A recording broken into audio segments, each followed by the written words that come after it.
ఊరి మహామంత్రి కూడా మీ ఇంట్లో కూర్చొని నా ఐడి నుంచి ఎలా మెసేజ్ ఇచ్చేవరా? వీళ్ళ అన్నయ్య వదిలికి ఫోన్ చేస్తా. బాబాయ్ బాబాయ్ ఎక్కడి నుంచి? బాబాయ్ ఎక్కడి నుంచి రా నువ్వు? ఇక్కడి నుంచి బాబాయ్. అంత కంగారు పడతాయండి బాబాయ్. రేయ్, నా ఎదురుగా నా టేబుల్ మీద కూర్చుంటావా? ఎంత ధైర్యం రా నీకు? ఇప్పుడు నువ్వు కూర్చున్నా మీ వదిలికి ఫోన్ చేస్తా. నేను పిన్నికి ఫోన్ చేస్తా. పిన్నికి ఎందుకు? వదినకి ఎందుకు?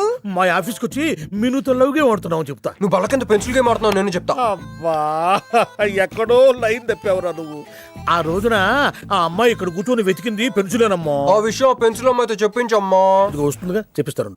ఇదిగో రూహి, ఆ రోజు నీ అబ్బాయి వచ్చినప్పుడు నువ్వు ఇక్కడ కూర్చుని వెతికింది పెన్సిలే కదా? కాదండి. కాదా? మరే వెతికా?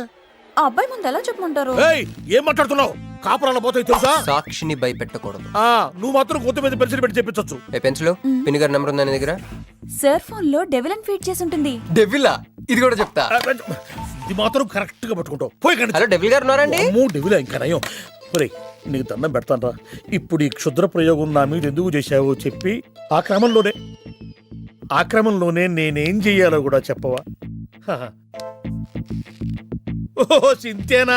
ఇంకా నువ్వెక్కడ ఆఫీస్ రాసి ఇవ్వమంటావు? నేను కంగారు పడ్డాను. ఏదో రూహి, ఒక్క పని చేసి పెడతా.